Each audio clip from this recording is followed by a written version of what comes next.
Buenos días a todas y a todos. En verdad es un honor muy grande tener la posibilidad de compartir sus días con el profesor Enrique Dussel. Ustedes saben muy bien la trayectoria de él en América Latina desde hace muchos años atrás, desde la filosofía de la liberación, sus conceptos de transmodernidad, entre otros, que han sido contribuciones no simplemente para América Latina, sino para el mundo. Yo tuve el gusto, a mis 32 años, de dar unos cursos durante 6 años cada semestre en Quito. Pues eran épocas de descubrimientos. Yo venía justo de 10 años de estudiar en Europa y al llegar a una pequeña universidad al norte de Argentina, Resistencia, que de paso el nombre es un tanto problemático, era la resistencia contra los indígenas, ¿no? Pues me llegó una carta de Quito y me dicen, ¿no te parece venir a dar un curso de historia aquí en Quito? Así que estaba aterrizando de Europa y fue para mí una experiencia única porque tenía unos 100 estudiantes de gente que hacía como un reciclaje. Es decir, después de 20 o 30 años de trabajo, hacía toda una nueva formación. Piensen ustedes, 67. Pues si estamos ante el 68, estamos ante casi de la doctrina de la dependencia. Aquí en Quito hubo un instituto organizado por Monseñor Proaño, que aquí en Quito nacieron ideas de lo que después se va a llamar pensamiento crítico. Creo que es uno de los primeros lugares junto a quizás Río con el grupo de Brasil, y no había casi otros lugares en América Latina, así que esto a mí me refresca ideas. Y es muy importante ver la historia de esos procesos, pero es interesante como a veces toma uno la obra de un autor de los nuestros, pero los agarra como bloques. No hay que verlos nunca como bloques, sino que hay que ver en la historia de un debate. Y entonces se van entendiendo los temas. Y creo que el actor surgió en los años 60. En los años 50 todavía no había intuiciones muy novedosas. Fue en los 60 que comenzaron. Entonces hay cosas que uno por ahí lee del 60 y dice, ¡ay, qué barbaridad que decía en el 60! Pero estaba empezando la temática. Y entonces si uno lo toma como si fuera actual, no tiene sentido. Entonces la cronología es muy importante y es difícil porque las obras a veces están publicadas en 1985, pero fue escrita en el 69. Entonces hay que ver lo que se estaba pensando para entender todos estos procesos.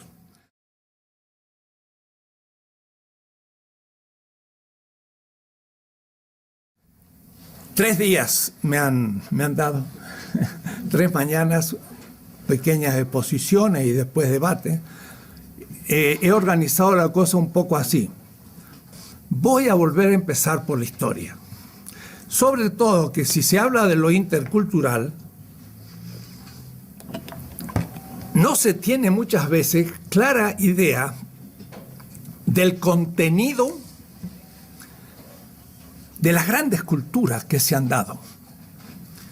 Que no quiero que me la tomen sustancialmente para que digan, sustancialista. Creen que la cultura egipcia es una sustancia. No, cada una de las culturas incluye muchísimas culturas.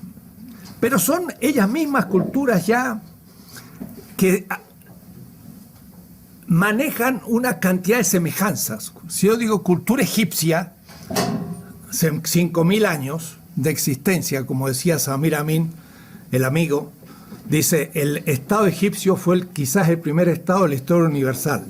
Estado. El egipcio, hace 5.000 años. Claro, hay otros que creen que el Estado empieza con la burguesía. Bueno, el Estado burgués empieza con la burguesía, pero no el Estado como Estado. Pero el Egipto es ya ella misma una cultura de muchísimas culturas. Y no tendría yo miedo de llamarle cultura universal, en el sentido de un cierto universo local, regional. Entonces, hablamos a veces de interculturalidad, pero no tenemos un bosquejo primero. ¿Cuáles han sido las grandes culturas? Después hay muchas otras, casi como especies. Y como especies animales están desapareciendo ante nuestros ojos, decimos, se desaparecen tantas especies de insectos por día, que son miles. Pues también están desapareciendo culturas todos los días, pequeñas. En la India, en los tribes, hay muchos tipos de culturas. Pero a mí me va a gustar hablar de las grandes, no porque sean las más importantes ni las únicas, pero para tener una idea. Mucho de lo que hemos hecho ha sido una crítica a Hegel. Ya Leopoldo Sea empezó a hacerla, yo mismo empecé también allá. En el 66 tengo un curso, América Latina en la historia, no se escandalicen, en la historia universal. Digo porque algunos dirán, ¿qué es eso de universal? Ya podemos después discutir. Pero en el año 66, pues no estaba mal. Es mi primer curso universitario. Y el problema era que la visión que tenemos de la historia de las culturas, cuando hablamos de interculturalidad, es completamente eurocéntrico el esquema de exposición. Entonces, hay que destruir aún el esquema de exposición de la historia, que no voy a llamar universal, sino mundial. Y no tengo miedo a hablar de mundialidad, no soy posmoderno. Soy anti-posmoderno, desde ya nomás, porque para mí la posmodernidad es una crítica interna todavía de Europa, no es una crítica externa de Europa. Ya después explicaré todo esto. Entonces, yo no le tengo miedo a los pequeños fragmentos, pero cuando Rigoberta Menchú dice, me llamo Rigoberta Menchú y así me nació la conciencia, es un gran discurso, no es un pequeño discurso. Y es un discurso épico, o es decir, originante de un gran discurso. Entonces, yo no estoy en contra de los grandes discursos cuando los dicen los oprimidos y los excluidos, que son los únicos que tienen derecho a hacer grandes discursos. Entonces, Hegel, no porque sí, escribió la primera visión realmente, porque Montesquieu, Voltaire y todos los franceses, l'esprit de loi, fueron las primeras historias mundiales. Pero Hegel realmente lo hace de manera más definitiva. ¿Por qué? Porque estuvo justo después del triunfo de la Revolución Industrial. Y como era el triunfo de la Revolución Industrial, Hegel es la primera generación europea que realmente empieza a ver a Europa un poco en el centro, lo cual tampoco, no es así. Cada vez he ido retrasando más el tema.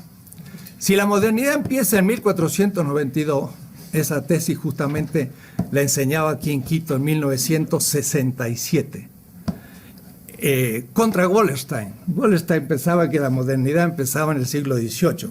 En un debate que tuvimos en Binghamton, se convenció que no fue en el siglo XVIII con la Ilustración que empezó la modernidad, sino con Colón.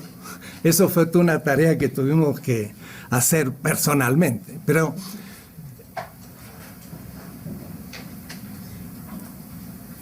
yo pensaba que la modernidad empezaba hace 500 años y con ello la centralidad de Europa. Pero de ninguna manera, porque Europa en el 1500 era una cultura todavía completamente periférica. Pensé que era después todavía y que era con la revolución industrial. Y también me vuelvo a convencer de que todavía no. Si ustedes han leído el último libro de Giovanni Arrighi, Adam Smith en Pekín, que de paso es también fruto de debates, dice hasta 1870, a mí lo que estoy diciendo, la China producía tanto acero como Estados Unidos y Inglaterra sumados. Acero. Ahora, ¿quién descubrió el acero? Los chinos en el siglo II. Y ellos fueron los que instalaron todo el acero en Inglaterra y en Estados Unidos. Eso lo dice John Hobson, un libro último sobre rehacer la historia no eurocéntricamente. Los que instalan las fábricas de Sheffield en Inglaterra son ingenieros chinos. Le enseñan a los ingleses a hacer el acero.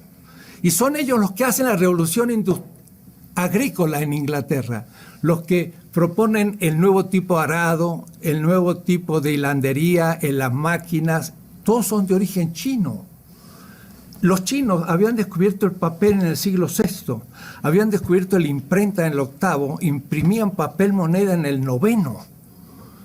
Y un legado chino llegó en las manos de Eugenio IV a Florencia en 1434.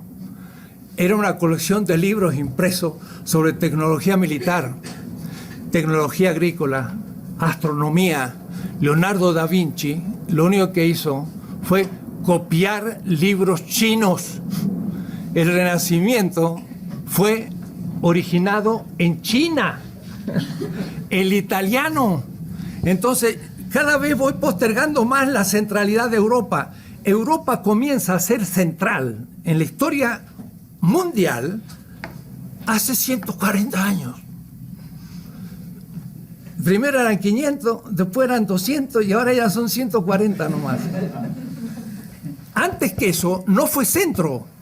El centro del comercio mundial estaba en manos de la China y la India. Eran los que tenían todos los productos del comercio. Tenían la seda, que es lo que se usaba para vestirse. Toda la aristocracia del mundo, hasta los grandes líderes bantúes compraban seda china. Qué decir, los obispos europeos y latinoamericanos, y la corona inglesa compraba seda china, tomaban té con la china, es decir, con la porcelana, hasta 1880. Y el acero era las mejores armas, espadas y demás, eran japonesas o chinas. Digo esto porque cada vez voy cambiando más y pasan 2 o 3 años y hay que volver a cambiar.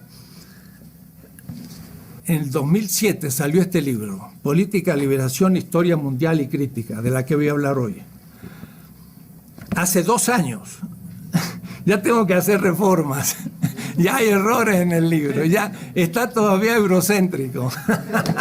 Es notable, voy a decir.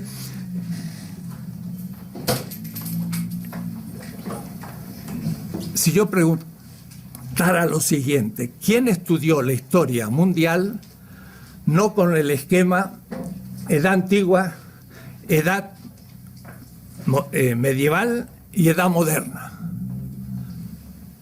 ¿Quién estudió en otro esquema? Esta pregunta la he hecho en 30 universidades alemanas, Marburg, Berlín, Jena, dando conferencias. Lo he dicho en Delhi, lo he hecho en Manila, lo he hecho en todos los lugares latinoamericanos y nadie me ha levantado la mano. En Kenia, ninguno me levantó la mano.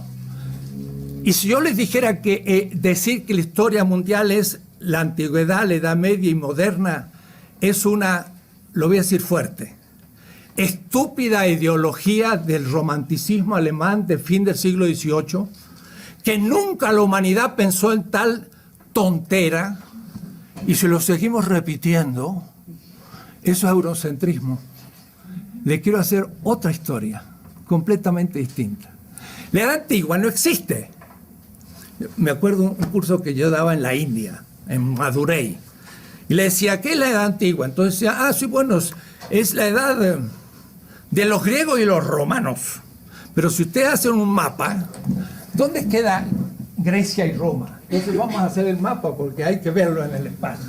Entonces Europa es esto, este es el Mediterráneo, rápido hecho. Esto es el África, la India, el sudeste asiático, más o menos es así. América aquí está todavía al oeste. ¿Por qué? Porque América fue el extremo oriente del extremo oriente. pero siempre lo estudiamos como contexto del descubrimiento de Colón. Y hablar de descubrimiento es ya un insulto. Fue el comienzo de la invasión del continente. Pero van a ver ustedes que si yo sitúo América donde debo situarla, ya empiezo a ver distintos todas las culturas amerindias. Bueno, Europa es esto. Como ustedes lo ven, no parece ser el centro. Y además es muy pequeña. Entonces, el señor Hegel dice que el Mediterráneo es el centro de la historia universal. No puede serlo. Tiene que ser o el mar de la India o el Pacífico, pero no puede ser el Mediterráneo. El Mediterráneo es un marcito pequeño que fue no más que el centro de una cierta cultura. Entonces ustedes ven la antigüedad. Entonces yo estaba en Madurai y les decía, a ver, los griegos llegaron, sí, la verdad que con Alejandro llegaron casi hasta la India, ¿no? Que sería hoy Pakistán, pero después tuvieron que retroceder, aunque los seleucidas quedaron durante unos siglos, pero también retrocedieron después porque al fin en la propia Mesopotamia ya no fue griega, sino que fue de nuevo sasánida y se le fue de las manos. Es decir, que a lo más que llegó los griegos fue hasta aquí, y luego el Imperio Romano.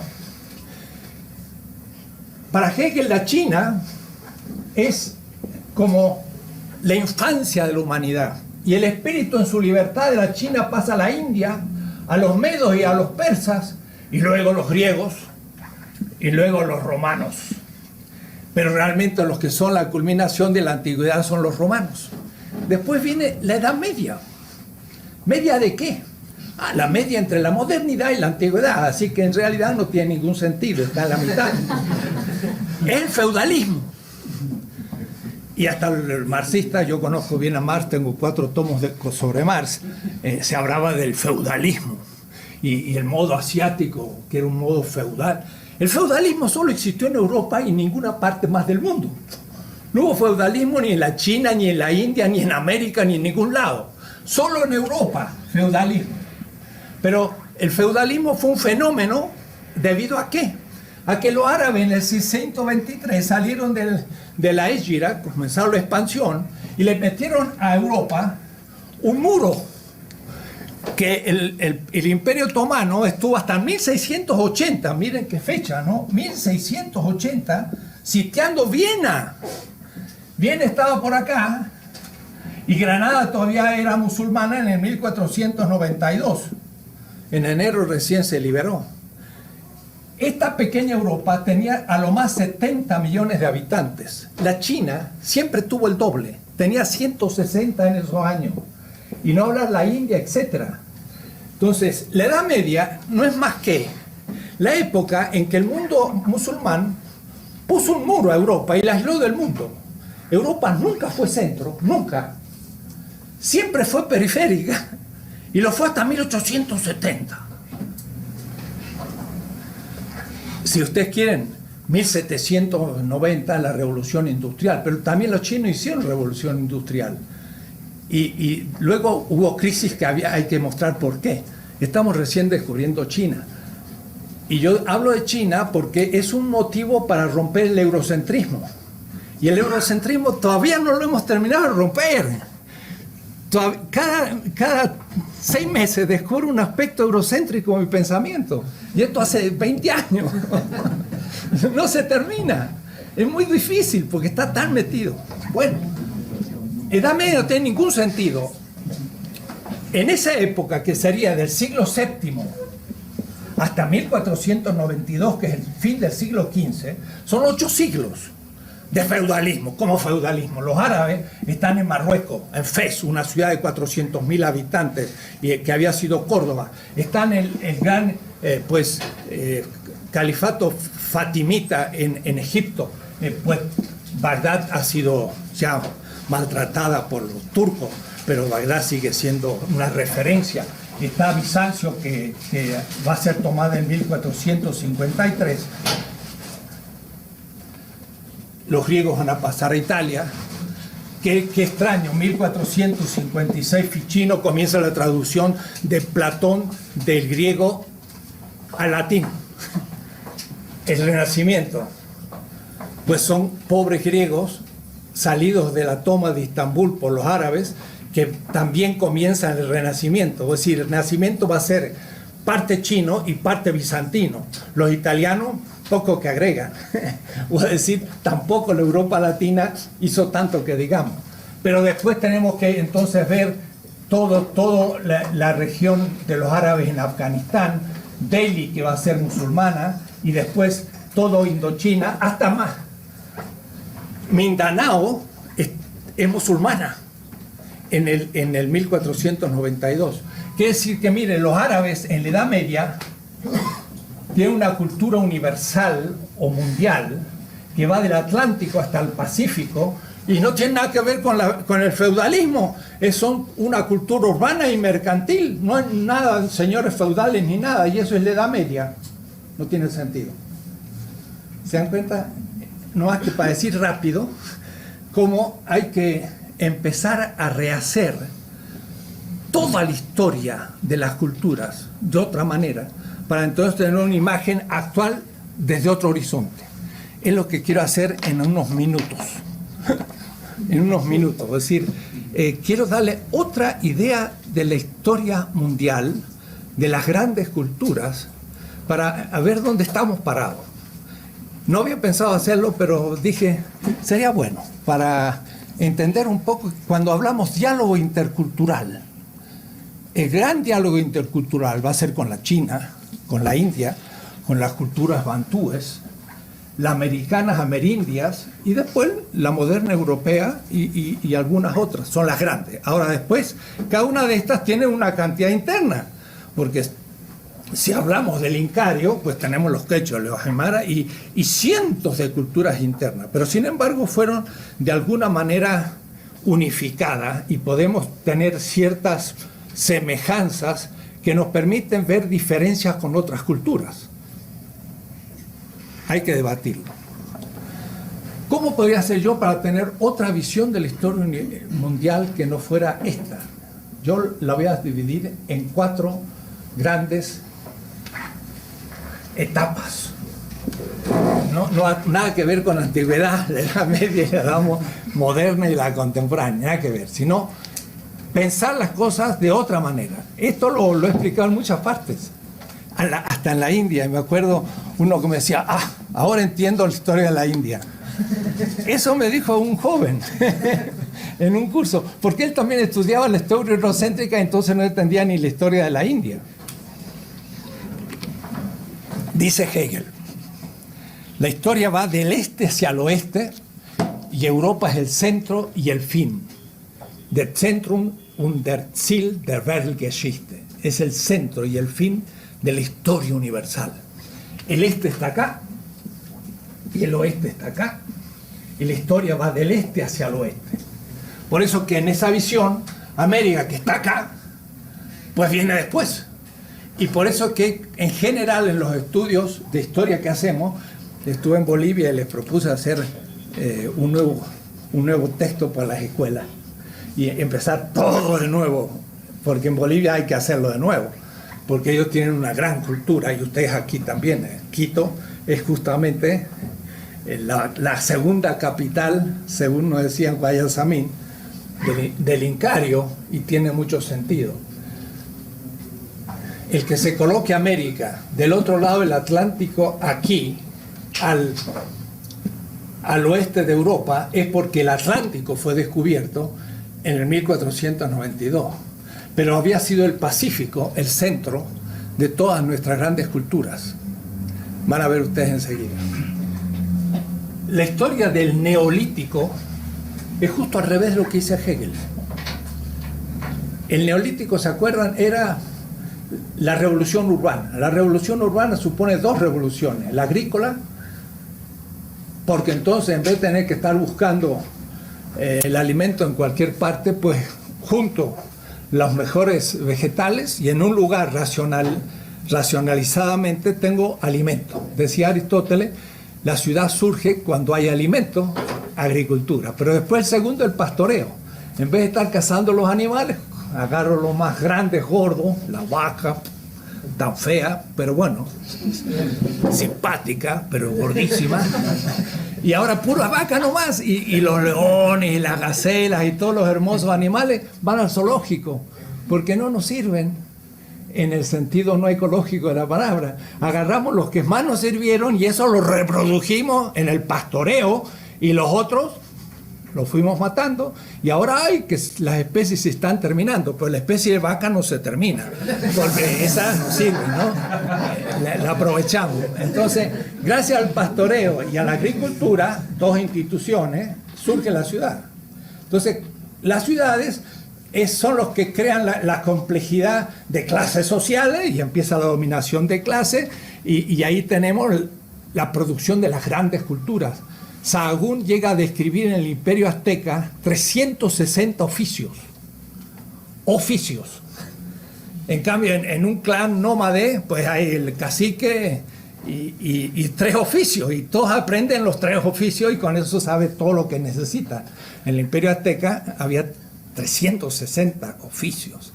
Había agricultores de distintos tipos, los que hacían los papiros no, los que hacían los grandes amates, los sabios, los sacerdotes, los militares, los comerciantes, 380, es una diversidad fenomenal. Entonces, la historia del Neolítico, ¿cómo empieza? Pues lo que sabemos hasta ahora, y podría cambiarse, sobre todo que siendo el ser humano originario del África, ciertamente, ahí debieron haber hace 40 y 50 y 60 mil años ya aldeas, pero no se han descubierto por ahora. El Homo sapiens tiene apenas 150 mil años, el Homo habilis 4 millones, ¿no? Entonces, de los 4 millones de los primeros seres humanos al Homo sapiens son de 4.000 a 150, ¿no? Debió haber otras culturas antes, pero de todas maneras, por ahora, la que nos recuerda la arqueología nos dice que al sur de Turquía tenemos ciudades ya con culto al toro y todo hace 7.000 años antes de la era común. Es decir, hace 9.000 años ya había ciudades. Pero estas se van corriendo hacia el sur, y justamente al sur de la Mesopotamia, donde fue la guerra de Kuwait. Kuwait es justo la desembocadura del Éufrates y el Tigris, y ahí fueron la confederación más antigua que conocemos de ciudades. En esa guerra última, miren qué notable, Irak hoy destruida por los bárbaros del siglo XXI. Va a pasar la historia el señor Bush. Atila no se le va a comparar. Es una cosa horrible lo que ha hecho. Ha destruido a Bagdad, la ciudad más sagrada de la historia casi mundial. Fundada en el 700, tomada por los turcos en el 1200, 500 años, van a ver ustedes, centro de todas estas culturas comunicadas, mucho más importantes que Roma o que Londres o que Berlín, y la han hecho picadillo. Me encontraba el otro día con una judía y le digo, ¿de dónde viene usted? De Bagdad. Ah, de Bagdad. Pero de Bagdad. Dice, ¿de verdad? Dice, soy judía del siglo IV. Nosotros hicimos el Talmud y el Mishnah de Bagdad. Y ahora han destruido Bagdad.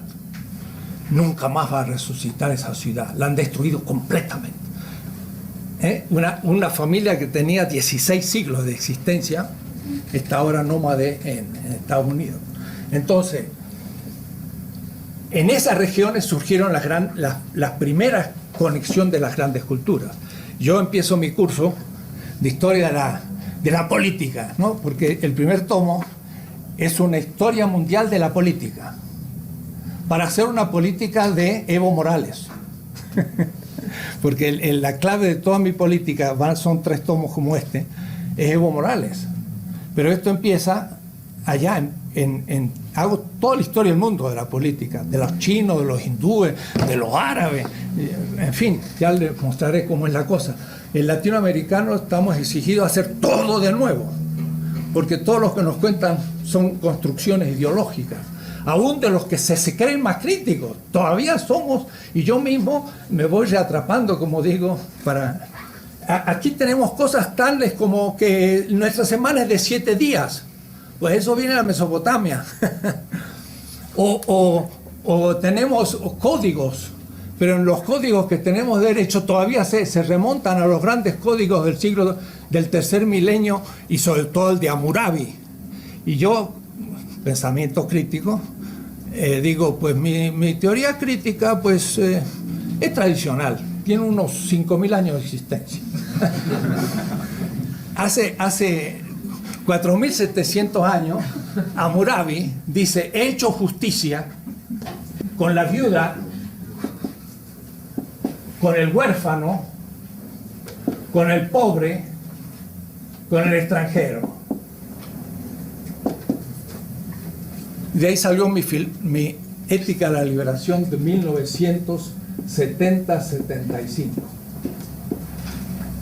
Ese texto me inspiró a escribir la Ética de la Liberación Latinoamericana en el año 75, porque nosotros hablábamos mucho de que había que comprometerse con el pobre, y eso lo había dicho Hammurabi. Ahora, lo interesante de esta ley es que no dice: voy a hacer justicia con mi mujer, dentro del machismo, voy a hacer justicia con mi hijo, con el conciudadano y con el rico, sino que es el concepto ya de exterioridad. El orden tiene una ley, pero en la exterioridad de la ley está el que la ley no protege, pero sí la ley de Hammurabi y de la Mesopotamia. La viuda era la mujer del otro, y he hecho justicia con la mujer del otro. He hecho justicia con el hijo del otro. He hecho justicia con el que no tiene ni un buey, dice. Porque hacer con el que tiene 10 bueyes, pues está fácil. Y hacer justicia con el extranjero. Miren, si los europeos, ahora los suizos, los franceses, imitaran a esta ley hecha 1700 años antes de Cristo, más 2000, son 3700 años.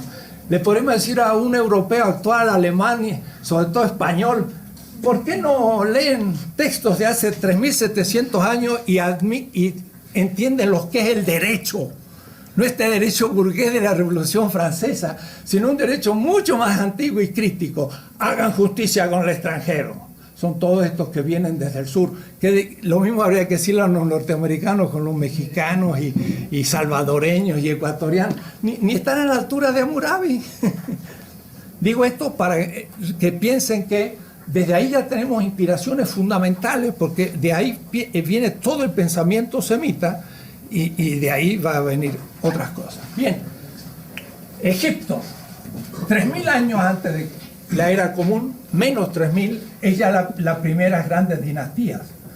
Y entonces el Egipto comienza a tener estado, organización, todo tremendo. Pero de Egipto, por ejemplo, si yo hago esto,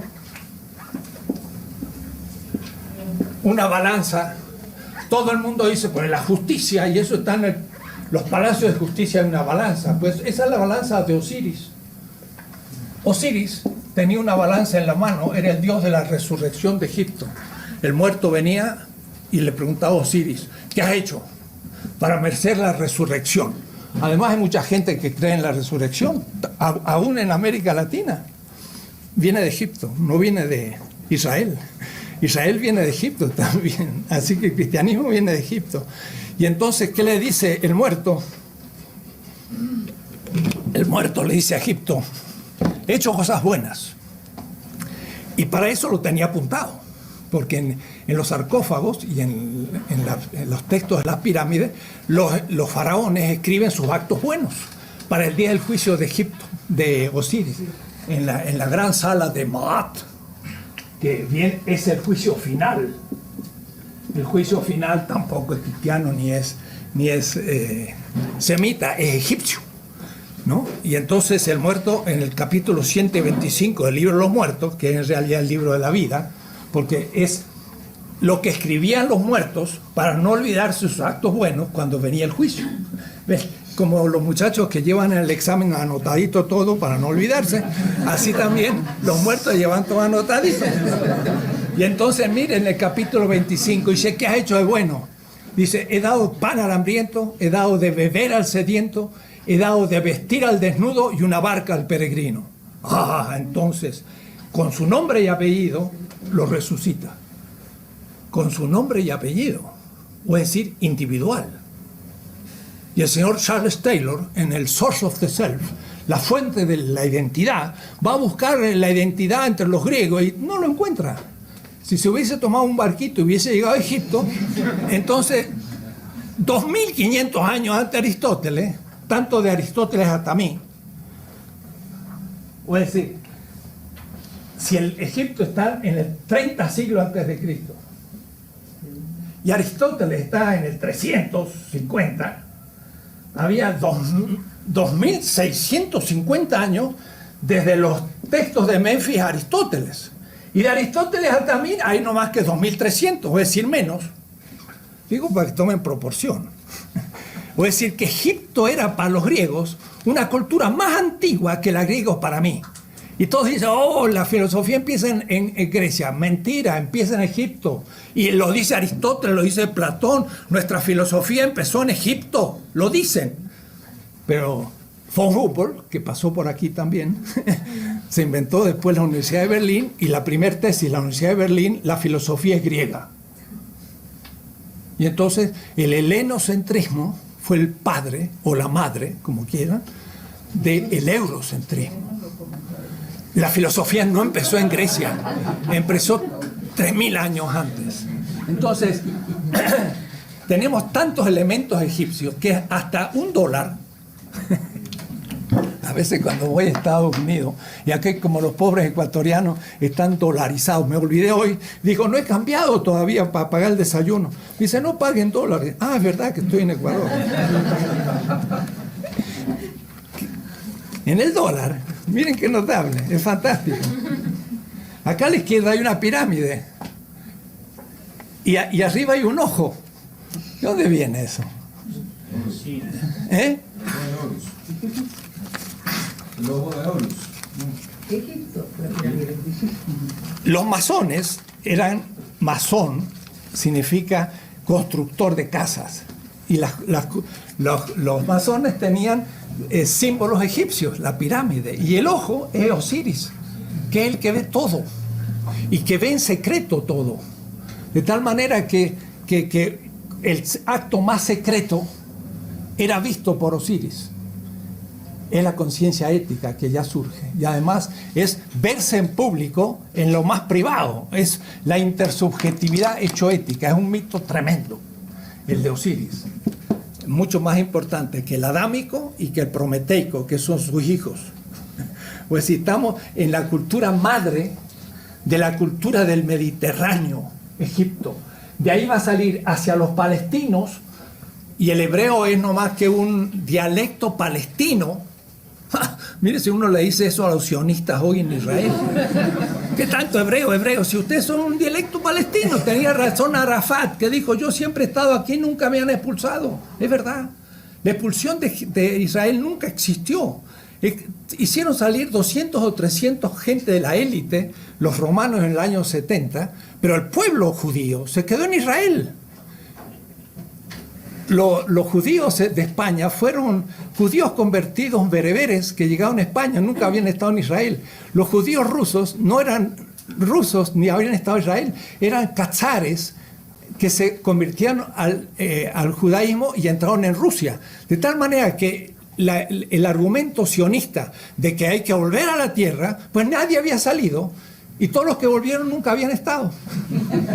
Esto lo dice un profesor de Tel Aviv. Digo esto para entender todo al revés. Mi clase de hoy es eso. Es poner patas arriba todo. Y entonces decir, entonces hay que empezar de nuevo. Sí, claro, hay que empezar de nuevo. Es una cosa terrible. En la palabra Ta era el gran dios de Egipto. Y por eso que Egipto o Copto es lo mismo. Copto o Egipto significa los adoradores de Ptah, el gran dios egipcio de Memphis. Eso me lo decía un obispo de la primera catarata, estando ahí en Egipto y hablando con la gente, me decía, Egipto y Copto es lo mismo, qué interesante. Y Ptah era el gran dios de Egipto y tenía dos partes, tenía dos momentos. Uno el corazón, orus, y otro la lengua, tos.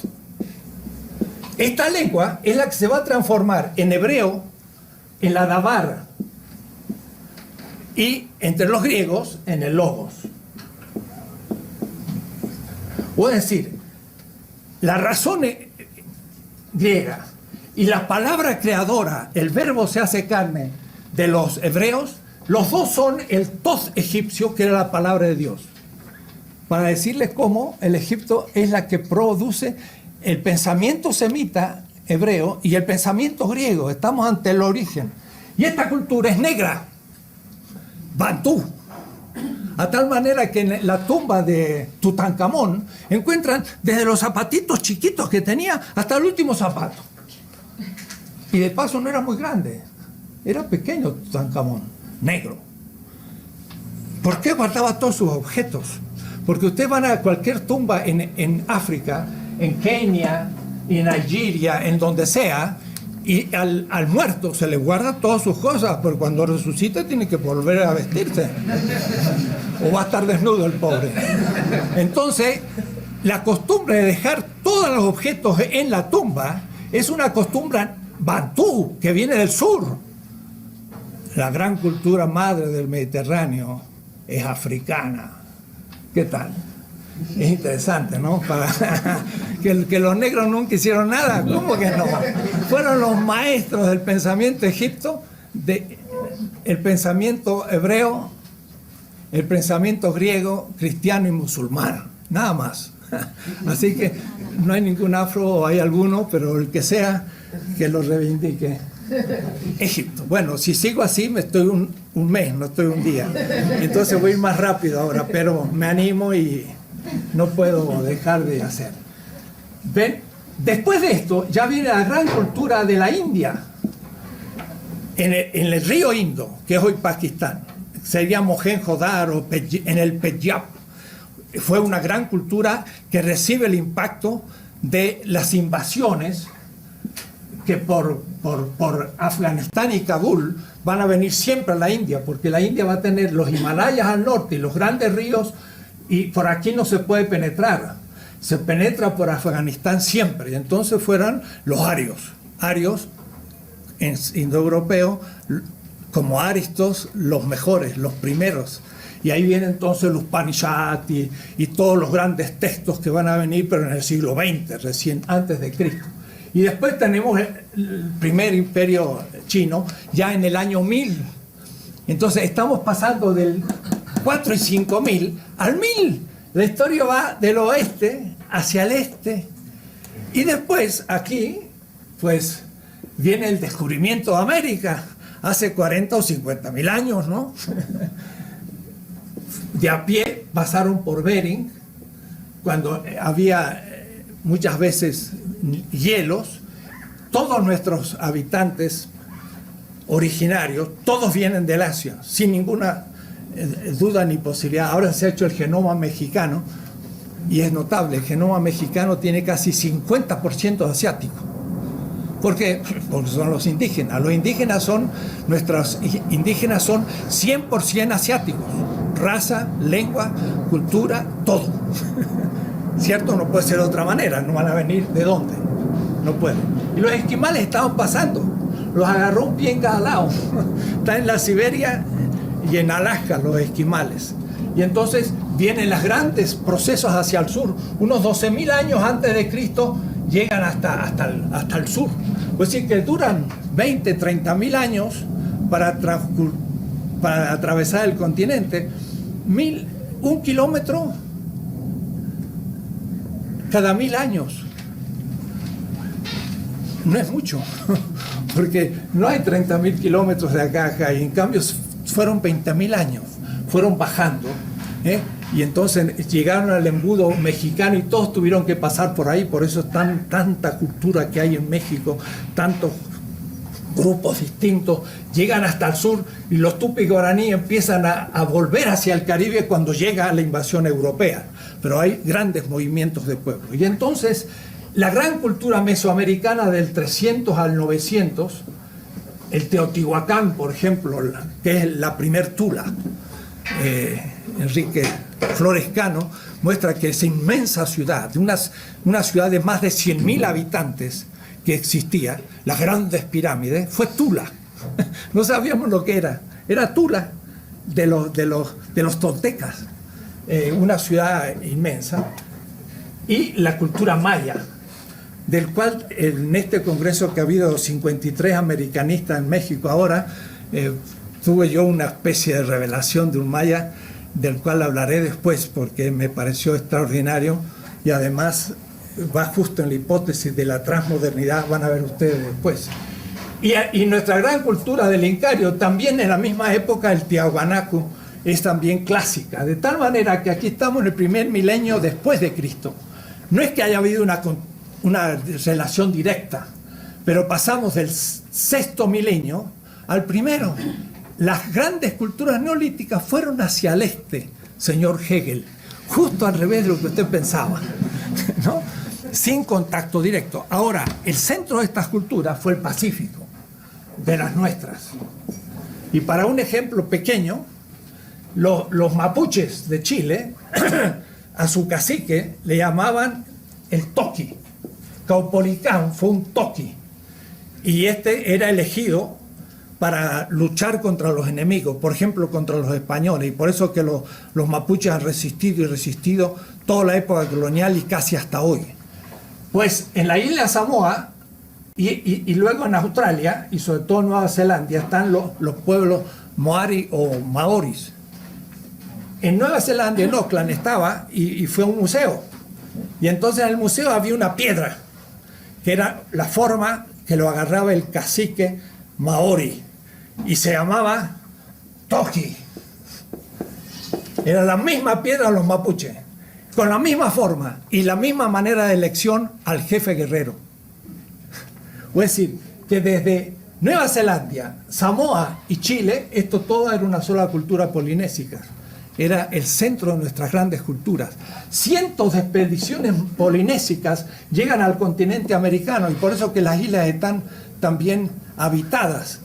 En México, la gran piedra del Sol, que tiene las 4 edades de la humanidad de todas nuestras culturas, que fueron 5, los mayas, los aztecas, los incas y hasta los onas, hablan de las 5 edades del mundo. El quinto sol es Huitzilopochtli y está sacando la lengua. Y este es el saludo polinésico en todas las culturas polinésicas. ¿Quién hubiera dicho Huitzilopochtli con un gesto polinésico? Entonces, esto por decirle que realmente las culturas daban al Pacífico y la Polinesia era el origen. El Atlántico era tierra de nadie y por eso que eran tierras más primitivas. Esto sería el primer curso que habría que dar a nuestra gente para que sepan de dónde vienen los amerindios. El extremo oriente del extremo oriente. En todo. Un compañero Puna de Panamá, que estudiaba en Roma, me dice, yo iba a las fiestas de Indonesia. Y entonces había un gran festín en la fiesta de Indonesia de la Libertad y había un buen banquete. Y como yo era estudiante, me decía, pues me venía bien una buena comida. Y entonces yo entraba, dice, a la embajada de Indonesia. De Indonesia, ¿no? Está por acá. China, Indonesia, acá. Dice, entraba ahí y nadie me preguntaba, era un indonesio y era un puna, 100%. Realmente los gestos, la manera, la raza de un indonesio y un puna son idénticos. Vienen del mismo lugar. No hay lugar. Entonces, esta es la primera etapa. Esto yo le llamo el gran camino de las culturas hacia el este.